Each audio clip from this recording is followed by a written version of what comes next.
I clicked the links for Odysee Pitch Shoot. This isn't going to be about this. I'm just going to use this as an example. This is this is cancer.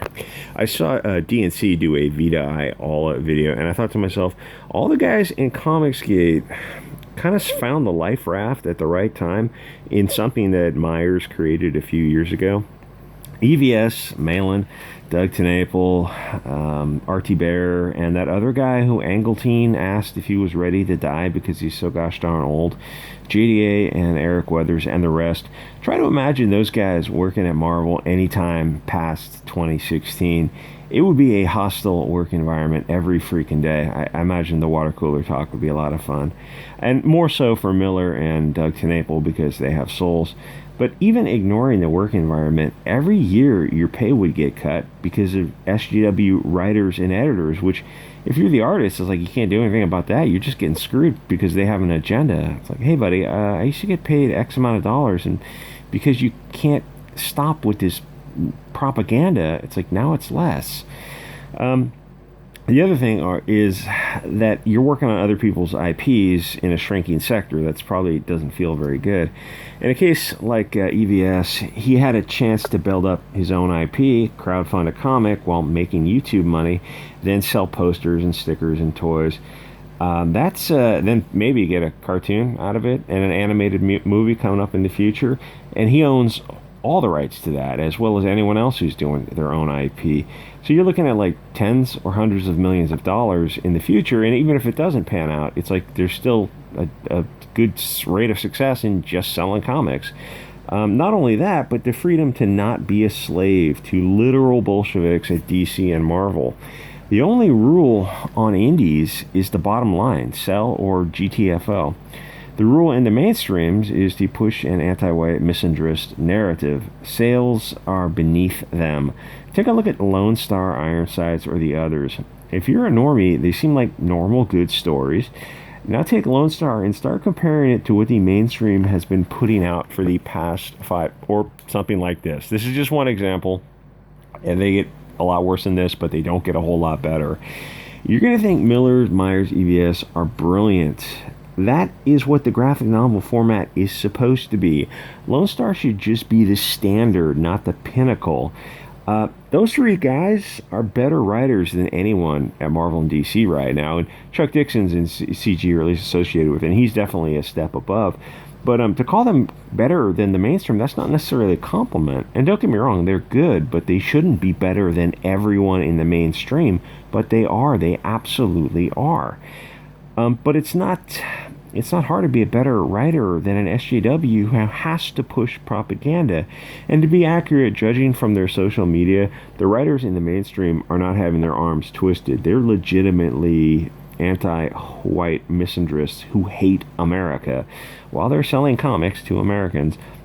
The mainstream had to be so toxic for there to be a market to spring up to support a new model of sales, a prestige format for collectors, which are mostly sold to adults, except for Doug TenNapel and Mandy Summers, who have kids' books, which are awesome. Earthworm and Bigfoot and Wart the Wizard, and she's got a few other stuff coming out.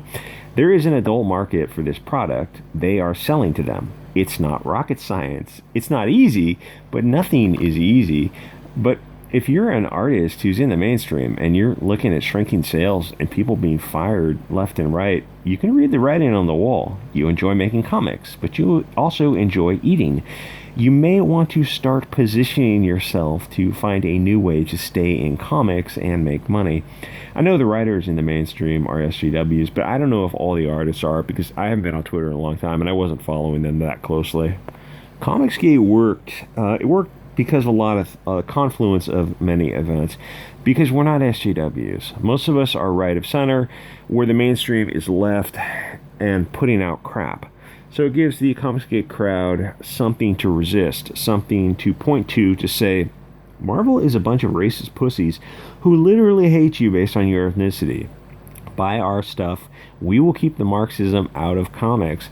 Obviously, it's much more than just selling a product, at least in these early years. It's kind of sales entertainment. It's sales in an environment of a club of right-of-center people, or even just normies who are sick of actual Marxists.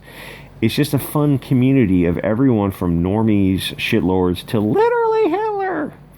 The crowd enjoys comics to varying degrees, but really, if Comicsgate didn't come to life, then they would definitely stop buying new stuff because it's unreadably bad, as you can see from this example.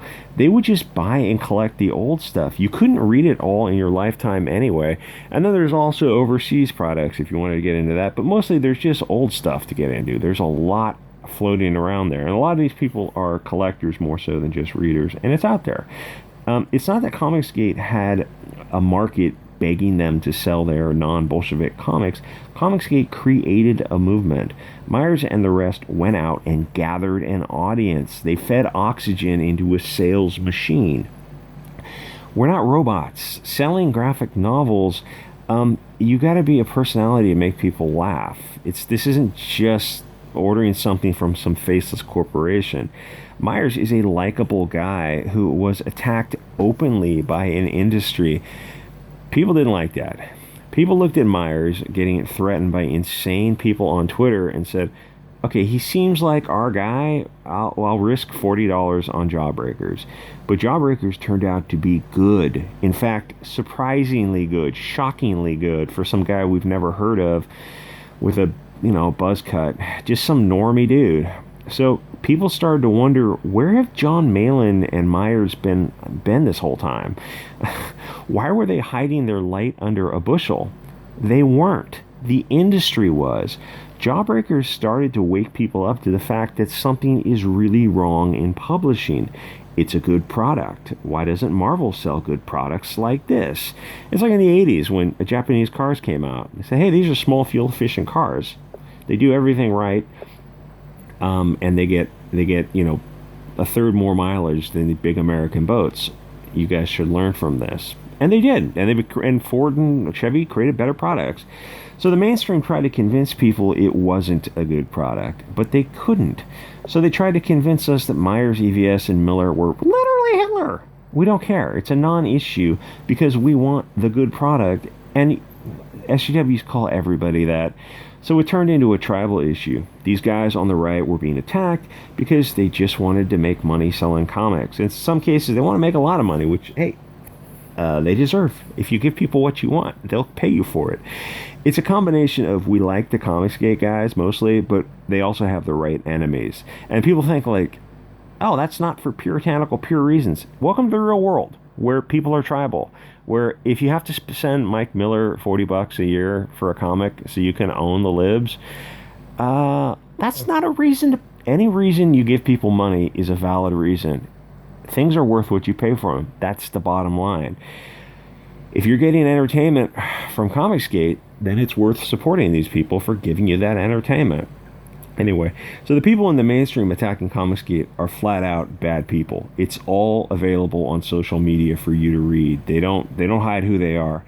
They don't believe in free speech. They judge without investigation, i.e. due process. Mark Waid, Dan Slott, Neil Gaiman, CB, Toyota, Kawasaki, pizza-eating Cebulski, that dude's like 400 pounds, not that I wanted to talk, are evil people. They want to hurt the Comicsgate guys' ability to feed their families and buy boats and rental properties and racing tires for their motorcycles. When the mainstream industry attacks Comicsgate, it's Goliath attacking David. They don't have the right to stop the Comicsgate guys from doing business. Who do they think they are? Twitter and Comicsgate have shown people how malicious the Mark Waid types are. Mark Waid thinks he's Bugsy Siegel.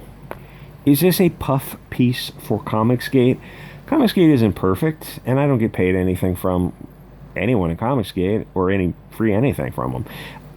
Every new thing has growing pains. That's normal. And yes, I use the name Comicsgate just to describe normie, or you know what, I have been sent some digital Comicsgate stuff from the creators themselves, but it's like, digital comics, okay, great, I can review it, but it's like, digital sucks. Digital comics sucks. It's never going to replace something you can hold in your hand ever in a million. Digital comics is, well, you know what it's like.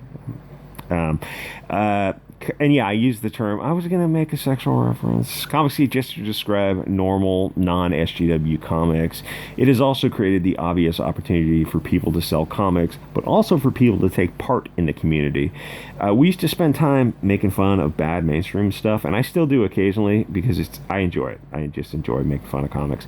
But it's different than it was a couple of years ago because comics are bad. They're getting worse. There's no saving it. It's beyond redemption. So, yes, people will still watch review videos, but mainstream stuff is more sad than anything else. It's sad.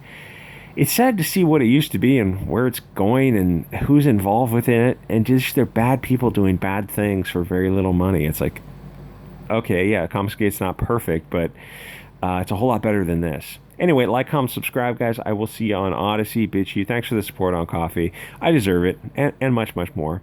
Guys, I'll see you all next episode.